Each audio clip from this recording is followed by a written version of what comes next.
Hey, what's up, everybody? Gonna do a classic rock reaction, man. This is a complimentary quad. Complimentary quad featuring the music of David Gilmour, his solo works. So, we're first gonna start off with All Lovers Are Deranged, and it's co-written by Pete Townsend. There's No Way Out of Here, definitely. And definitely is a DEAF, definitely. And finally, Let's Get Metaphysical. So man, before I pop this off, I just want to give a shout out and a thanks very much to David Jacobs. David, thank you, man. I appreciate you recommending David Gilmour, one of my favorite guitarists and definitely one of the best rock stars ever. And David Gilmour, excellent musician. So let us start with, David Jacobs had a little note for me in the beginning. He said, hey Wayne, you're well versed on Pink Floyd, so I want to turn you onto the David Gilmour solo stuff. 2 tracks from the debut and 2 from About Face, and then the list that followed. All right, so David, thank you very much for saying hello. And let's check this out, man, starting with All Lovers Are Deranged.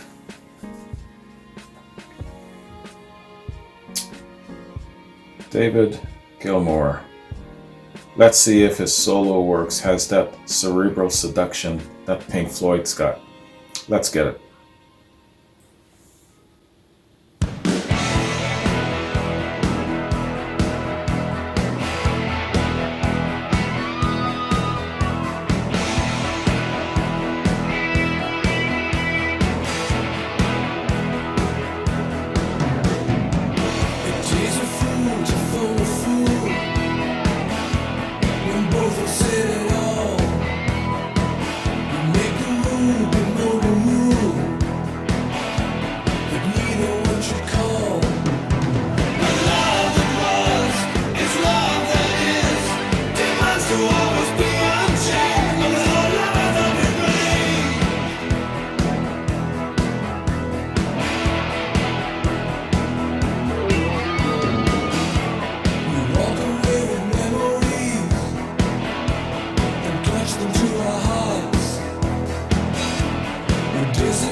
The ins and outs of relationships.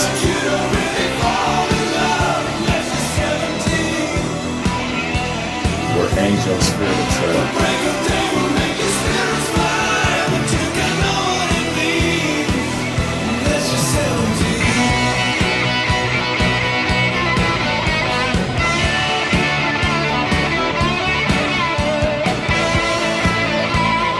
You don't really fall in love unless you're 17.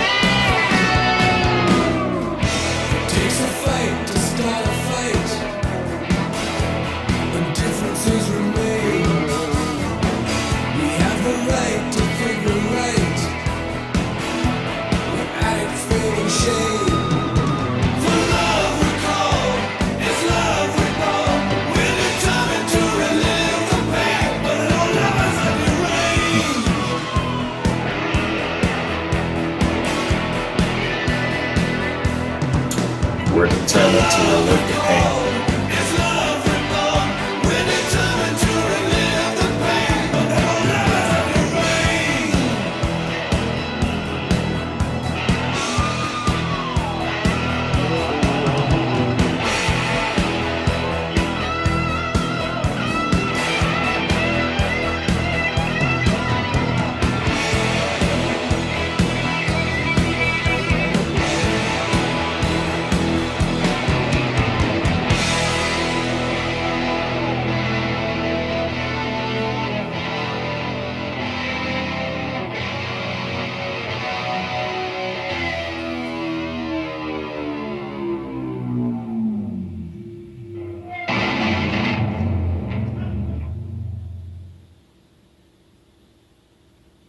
All right.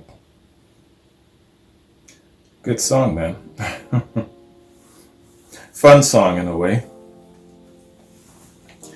Relatable.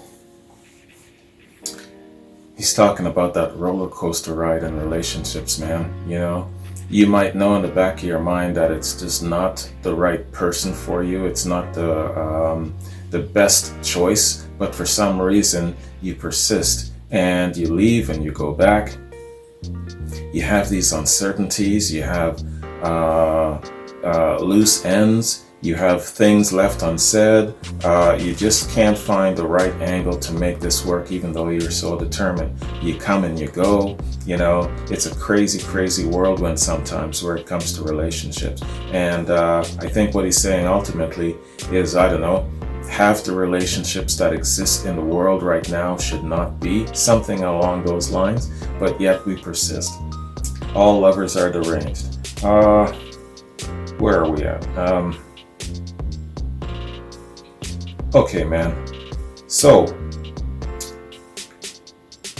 that's what he sounds like with his solo efforts. And I was suspecting that he was in the 80s or the 90s with the sound of it's kind of like a fast pace, you know. I'm not going to compare him to Rick Springfield, but Rick Springfield's got that sound.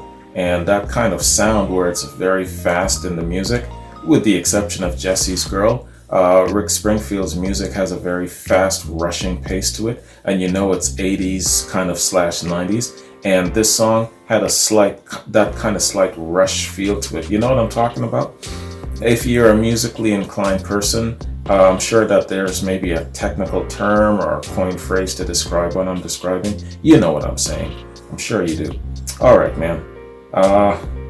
All lovers are deranged. And we're looking at album info rather than song details. All Lovers Are Deranged appears on About Face. It's the second solo studio album by English singer and musician David Gilmour. It was released in March of 1984 by Harvest in the UK and Columbia in the US.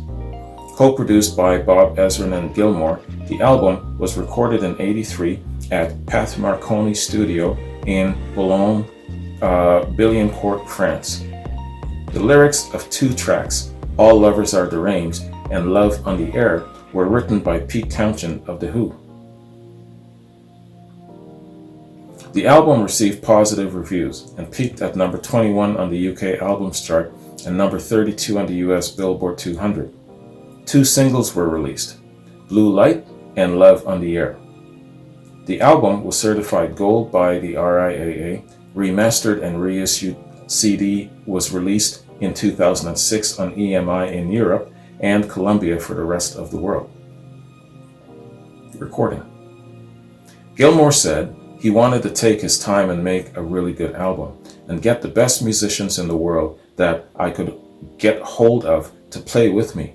Musicians on the album include drummer Jeff Porcaro, bass guitarist Pino Palladino, Deep Purple keyboardist John Lord, backing vocalist Roy Harper, and Sam Brown, orchestral arranger Michael Kamen, who had also worked on the pros and cons of Hitchhiking on the Wall, and keyboardist Steve Winwood.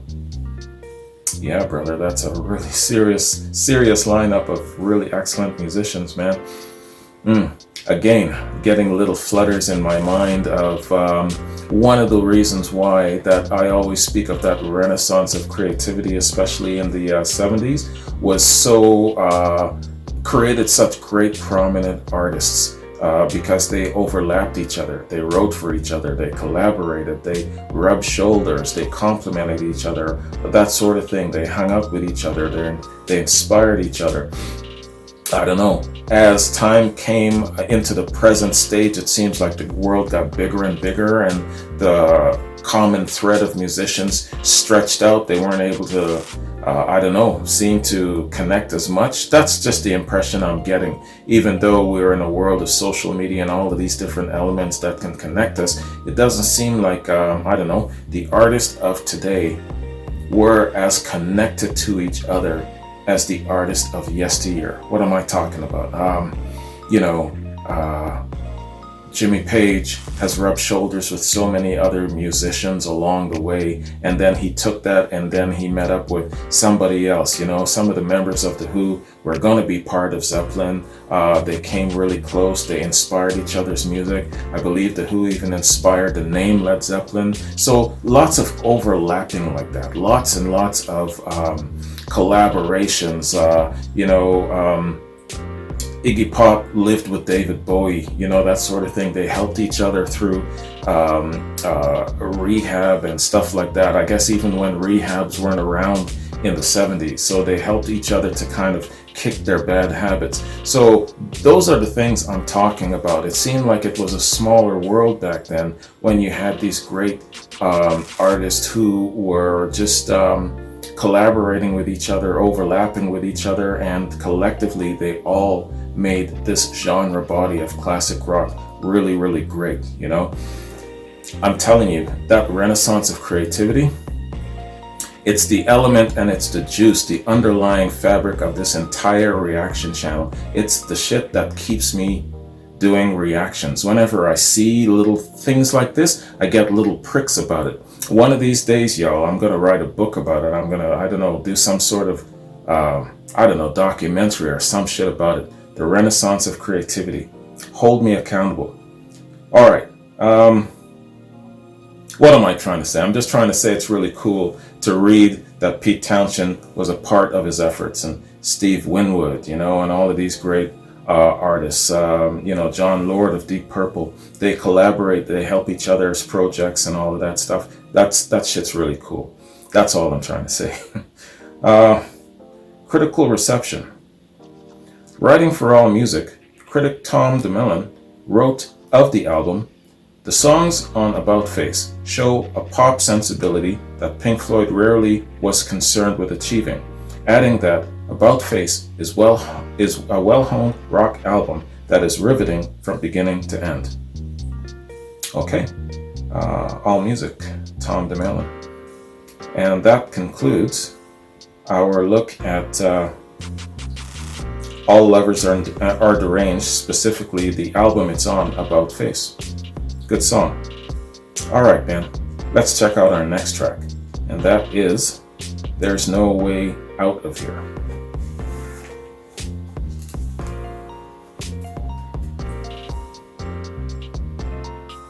All right, David Gilmour, There's No Way Out of Here. Let's get it.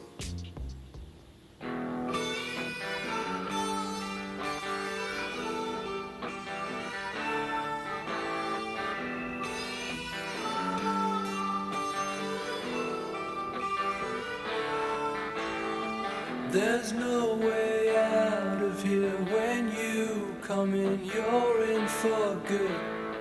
There was no promise made, the part you played, the chance you took. There are no boundaries set, the time, and yet you wasted still.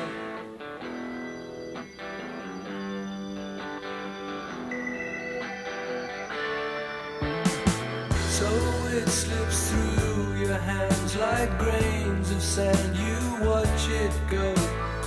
There's no time to be lost. You'll pay the cost, so get it right. There's no way out of here. When you come in, you're in for good.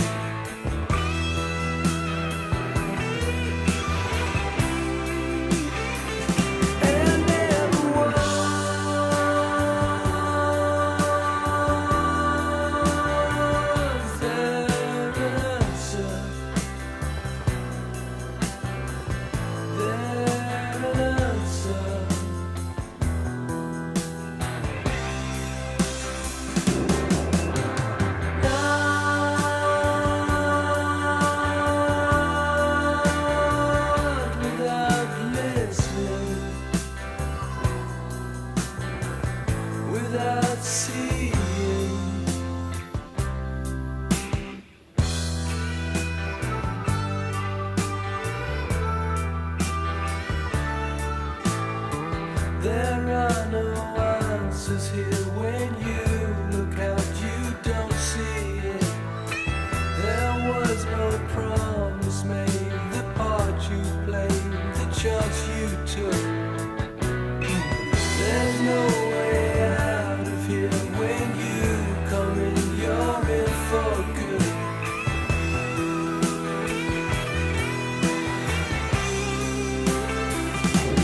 speaking about.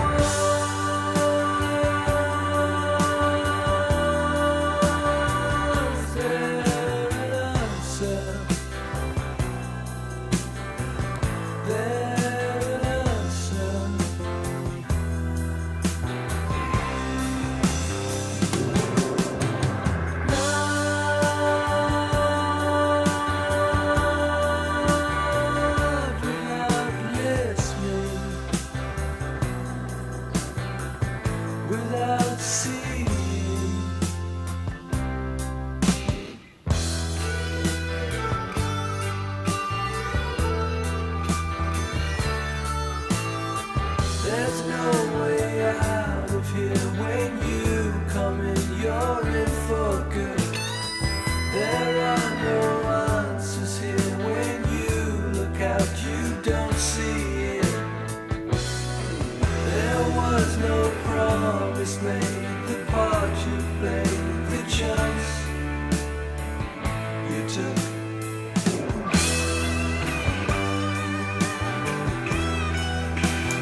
Could be singing about relationships or even the industry, the music industry.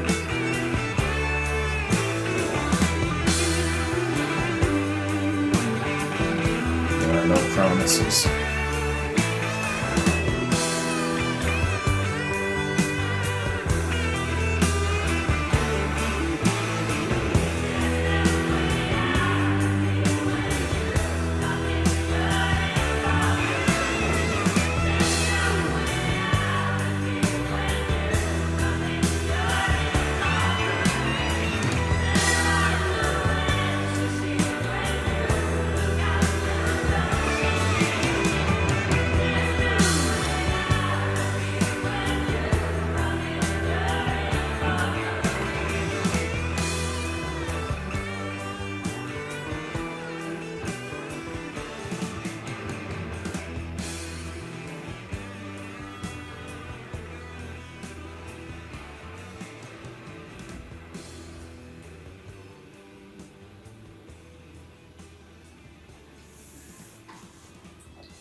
There's no way out of here. That song definitely had the Pink Floyd cerebral seduction effect. Absolutely. Got me thinking, okay, what's he singing about? Where is this going? Where is he taking us, man?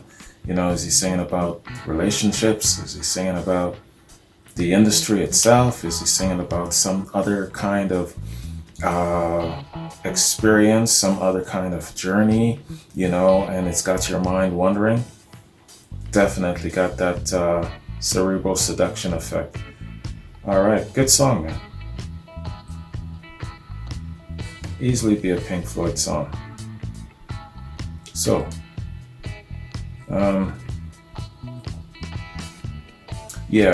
so again, it's more album information, no specific song detail. So, There's No Way Out of Here appears on David Gilmour. It's the debut solo album by Pink Floyd guitarist and co-lead vocalist David Gilmour. The album was released in May and June of '78 in the UK and the US respectively. The album reached number 17 in the UK and number 29 on the Billboard US album charts. It was certified gold in the US by the RIAA. The album was produced by Gilmour and consists mostly of blues and guitar-oriented rock songs, except for the piano-dominated ballad So Far Away. Production and recording. The tracks used for the album were recorded between February and March of '78 with engineer John Etchells at Super Bear Studios in France. They were then mixed at the same studio by Nick Griffiths. Session musicians included bass guitarist Rick Wills and drummer Willie Wilson, both of whom used to be part of Joker's Wild with Gilmour. Promotion. Gilmour promoted the album with his first ever interviews with North American media and FM rock radio stations. The promotions paid off as the album made a respectable showing on the Billboard album charts, peaking at number 29, which until 2006's On an Island was Gilmour's highest charting solo album in the US, eventually going gold.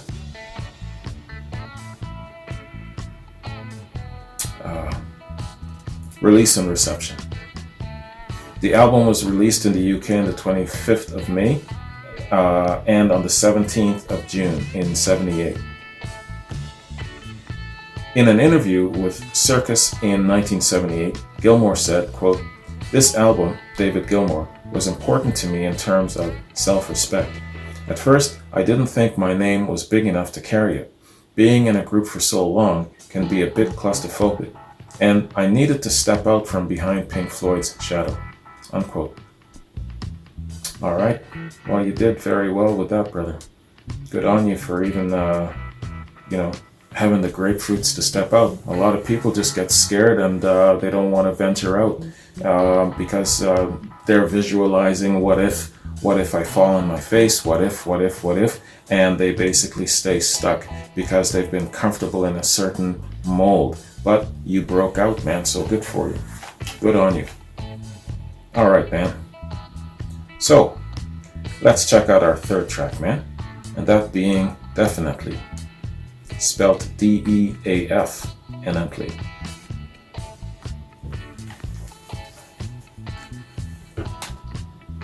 David Gilmour, Definitely. Let's get it.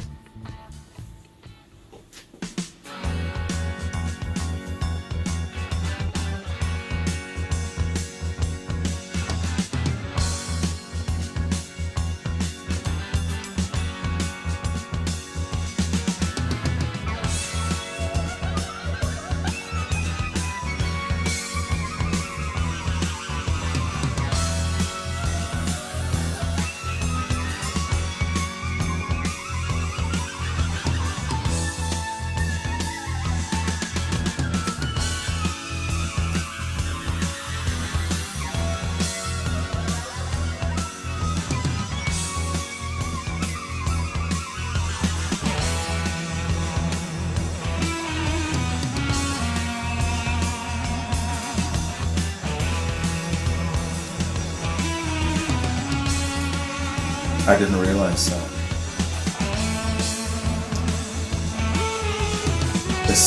This is an instrumental.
What are you thinking about as this tune is playing? What thoughts are in your head right now?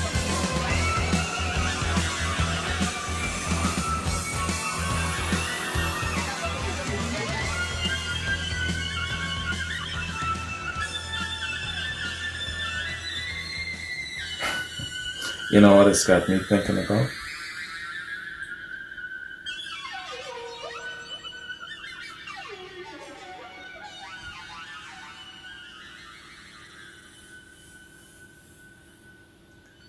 It's got me thinking about wherever this guy is going to appear next in concert. I'm going to go see him. I got to find a way. Doesn't matter what it costs. That's what I was thinking. All right. But great song. Great track, rather. Can get your mind conjuring up all kinds of things. It can trigger different emotions, trigger a memory, trigger thoughts, send you off into wherever, it could easily have been extended even longer, that's for sure. Where it comes to instrumentals, turning them into extended jams, always a good idea, and so definitely as well, also appears on David Gilmour's solo album, just like There's No Way Out of Here. So I'm not going to go back and reread the same album information. There's no song details or anything like that attached to it. So it's just album details. So I won't go back and reread all of that, man. But excellent track. I really enjoy it. And definitely worth a really good listen. It would really be very good background in, if you're hosting a gathering, a party, or whatever it is. That would be a really nice part of the actual mix. Very good. So let's check out our last track, man. Last track being Let's Get Metaphysical.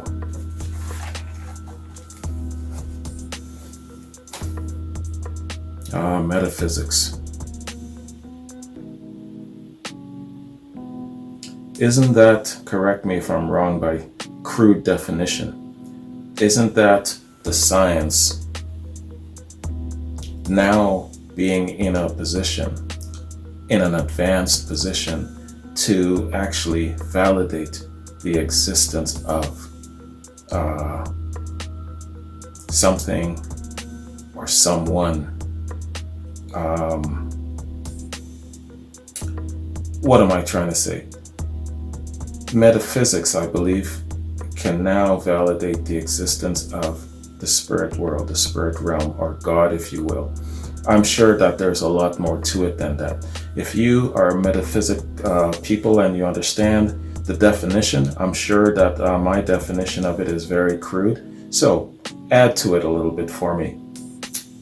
All right, let's get metaphysical. David Gilmour. Let's get it.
Doesn't he seem to talk to you through that instrument?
All right.